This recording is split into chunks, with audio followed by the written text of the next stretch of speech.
Guy that if we played with him, if he was on our team, his name would probably be, with the modern day nicknames, Johnny. Ryan Johnson joining us here. 31st pick overall.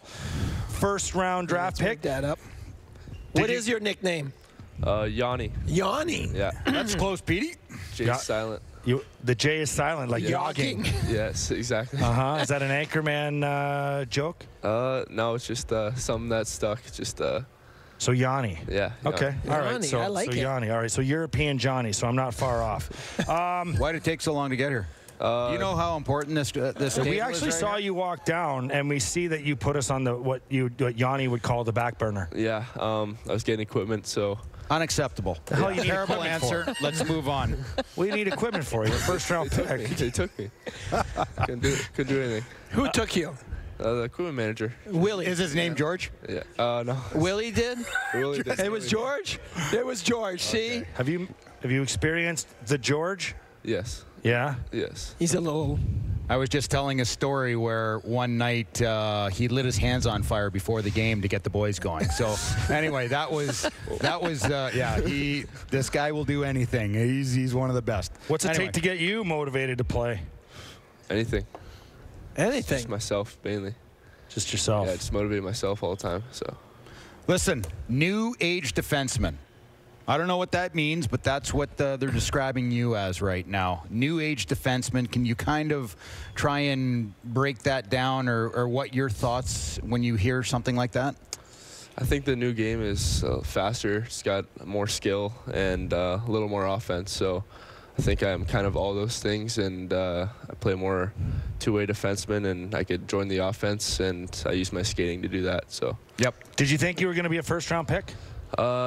Honestly, I had no idea. Obviously, you never know with the draft. It depends on what a team wants. So I figured I had a good meeting with Buffalo, and I had a lot of good meetings. But when they picked me, it was just it was relief, and it's really exciting. So I'm just happy. Did you, when they got down to the 27th overall pick, 28th, 29th, were you starting to look over and say, what time do we have to be back here tomorrow? What was your mindset when you see all these picks going away, and that maybe you'd have to come back for day 2 of the draft? Yeah, my mind was just like, all right, it doesn't really matter, to be honest, when you get picked. It's just like the work you do after. So I was like, if I go in the second round, still I'm the same player, I'm the same person. So yeah, I think they're trying to psych you out, like put you in a good spot. Yeah, but I think when I heard my name, it was kind of a surprise, because I did think like, all right, maybe I'm going tomorrow. So yeah, it was really a relief, and I was just glad. Well, who was at the draft with you when you were there?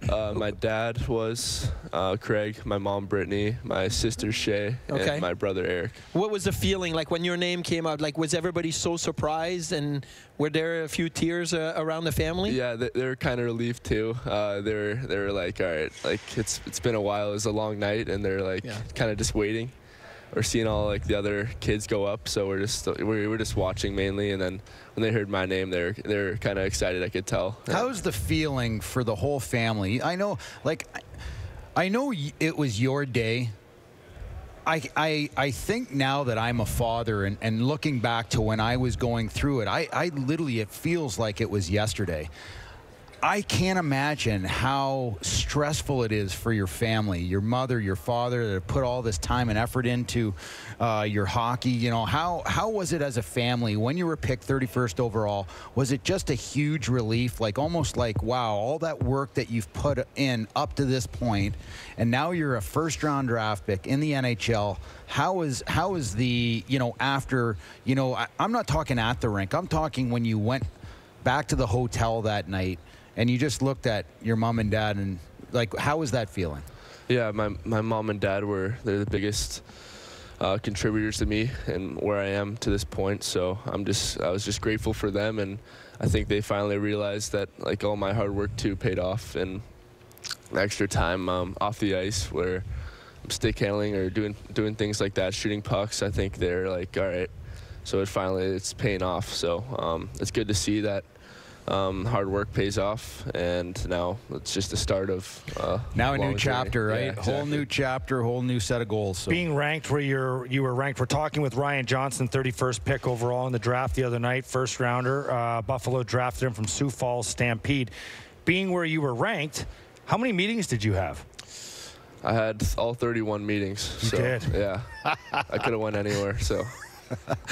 Holy smokes. And did you meet them all here in Buffalo at the Combine? Yep, or? all here. So you did like one suite, and then you went over to the next, and then you went over to the next. Yeah. You did the little milky run there? I was doing laps around the ring. was there any meeting, you don't even have to say the team, but was there any meeting that they tried to make you feel very uncomfortable, say certain things to you that you're like, what are you talking Well, we know which ones show video. We've already established that. Yeah, Arizona, yeah. Arizona. Everybody's talked Cole about Caulfield told us that. Yeah. So, there was a couple of them where kind of more serious environment, and they're kind of just staring at you and not really saying anything. Just. Is there a time limit on the meeting? Yeah, it's 20 minutes. 20 minutes, and that's it. Yeah. And then could they 20 minutes that feels like 2 hours. Could they schedule you for a second meeting, like maybe in Vancouver before the draft? So. Yep. Yeah. Did you have secondary meetings with teams too? Yes. Buffalo? No, not Buffalo. Not Buffalo. No. So when in the second half of the draft I'm looking at here, I think there's 1, 2, 3. There's a little run on defensemen. There were 3 in a row because I bet you were paying attention to position.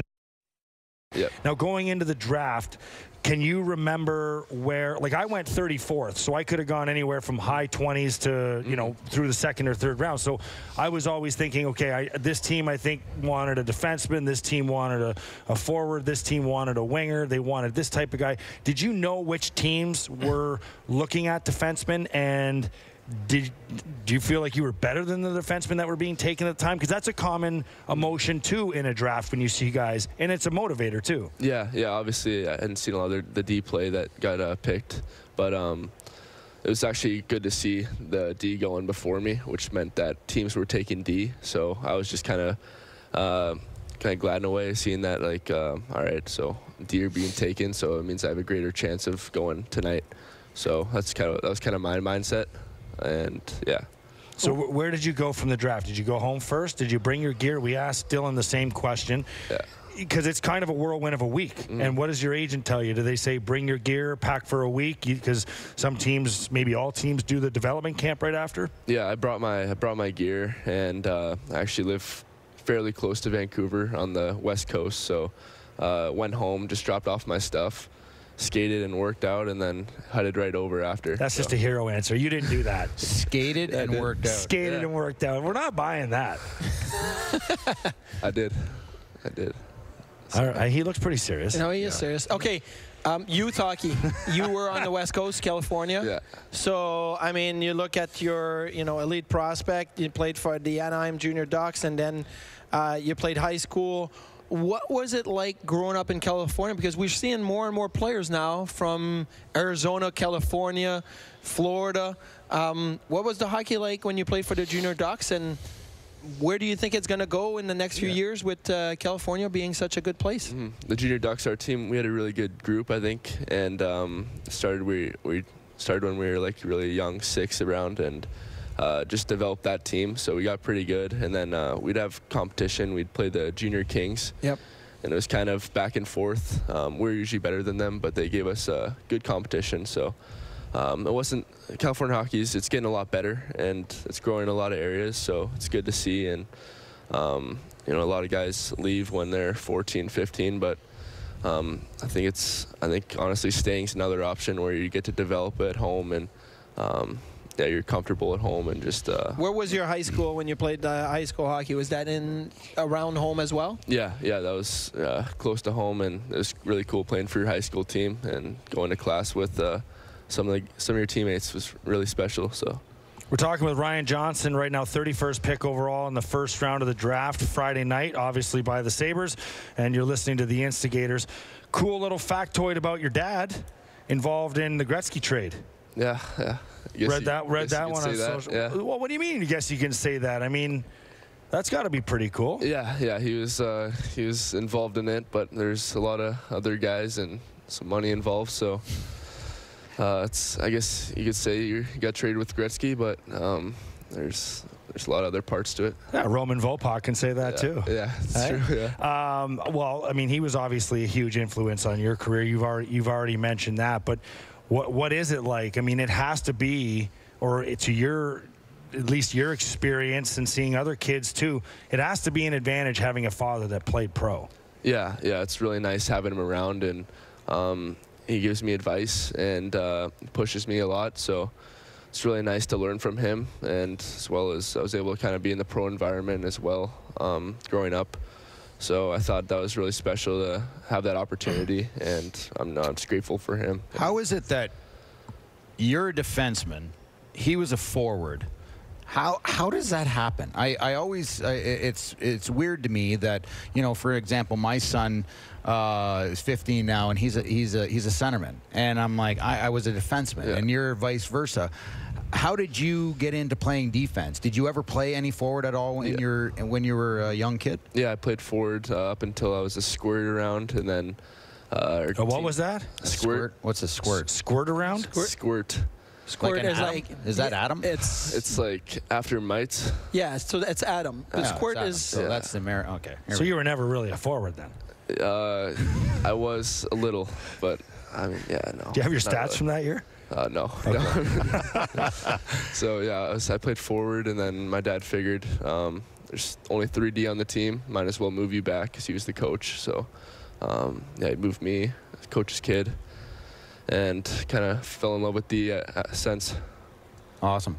What do you like to do? Oh, go ahead. You know, well, we're talking about new age defensemen, and obviously I did the same thing with Dylan and trying to kind of learn more about you and what people are saying. And you know, when I read up on you, a lot of it comes down to he skates extremely well, he moves the puck extremely well, and he defends with his brain. So when I look at that, you know, when I would talking with Craig Button the other day, he described all of this in your style of play. And I had mentioned a player in the National Hockey League that I felt what he described was like you and what would be described, and that was Marc-Edouard Vlasic in San Jose. I played with Marc-Edouard Vlasic when he was a rookie, actually, in San Jose. He skated extremely well. He moved the puck extremely well, and he defended exceptionally well. He was able to join the rush because of his skating ability, but he was a great defender. Do you see yourself as being that two-way guy? What is your strengths? What's things that you need to work on the most in the off season? Yeah, you know, I totally agree with what you said. That I'm a two-way guy, and I could use my skating and also use my skating to defend as well. I think as far as working on things, I need to work on my overall game. I think I could improve my offensive ability. I think I have that potential. And how do you do that? How do I do that? I'm working on like my shot and just I think generating more of a shooting mentality as well. Working on changing the angle, using my feet on the blue line to get pucks through. It's the main thing. And yeah, I could also be a little more like have that mindset where I could jump into holes and do stuff like that. But yeah, I think I got to work on that side of the game. So yeah, let's get off the ice here. Let's go in the locker room, because I'm sitting here listening. I'm trying to figure out like what kind of personality you'd be in a locker room, and you strike me as a silent assassin kind of guy. Like you're quiet out here in front of all of us, and you're gonna go in the locker room and you're gonna be poking at guys and you're gonna be chirping guys. And I don't think he's that guy. Well, you know, you just described yourself. We're trying to find out. Yeah, but I wasn't quiet outside of the room. You were either. just an assassin. I was just an assassin. Is that what you're like? You know, I'm quiet in the locker room, but once in a while I could say things that will get the boys going, and yeah, I'm just quiet because I just like to hear more first and then kind of speak when it's well, they say the smart guys listen first, right? Or listen more than they talk. All right, well that was. And that's why we have jobs talking, right? Hey, JJ gets it. The smart guys get it, right? Well, what do you like to do off the ice? Off the ice, I like to fish. I like to surf. I like going to the beach. Can you surf, or is that just something that California guys say because they think they have to say that? Like I hear a guy, California guy, waves, or are you that like little paddle board going across the sand? Yeah. Like, what are we talking? I could surf, but it's usually a longboard. I'm not that good, so. But you just like to say that you surf. It's cool to say. Yeah, it's cool to say. Do you have any videos of you surfing? Yes. Yeah, I think my mom does. All right, you can text your mom right after this. I want to see you. I want to see a video, and then we'll decide whether you're a surfer or not. Yeah. And then, yeah, so yeah, just love the beach. Like, how was the life growing up in California? You know, like, I had the opportunity of living there for a year and a half, and it was pretty special. It was pretty nice, you know, kind of living. He still hasn't cut the cord. Yeah, I still haven't cut the cord. But anyway, Still better. Still very better. I mean, how was life growing up in California and playing hockey, which, you know, obviously hockey in Ontario or a place like Buffalo is a lot different than in California. How was that, you know, juggling, you know, almost both lifestyles, right? Yeah, obviously there's kind of limited ice around the area. So, I mean, there's kind of late night practices and things like that. But honestly, I think it's possible anywhere to be a good hockey player. So I just think it's kind of like there's things you could do off the ice which help. Do you rollerblade? Like, do you play roller hockey? I played roller hockey 1 year, but it's kind of just bad habits, I think. Just, oh yeah, because you're striding differently. You're not stopping. You're just doing. Well, that's like half. That's like half the forwards out there. They don't stop either. Oh, you got a fellow defenseman here right now. You're going to start taking shots at forward. Well, you know what? Stop rimming the puck. Like, why don't you make a tape-to-tape pass? That's because you were Craig? never there. I didn't say me. I'm saying wingers in general. Have you been able to go for some wings or anything yet since you've been here? Not yet. I went to Jim's Stakeout last night at 2 a.m. So what do you do at Jim? What do you do at Jim's? PD, what do you do at Jim's? Well, we do a little segment here called To The Point, presented by Jim's Steakhouse sponsored it. So it's called, you know, you eat at Jim's. What do you get? Buff chicken? No, I got a tortilla wrap with Philly cheesesteak.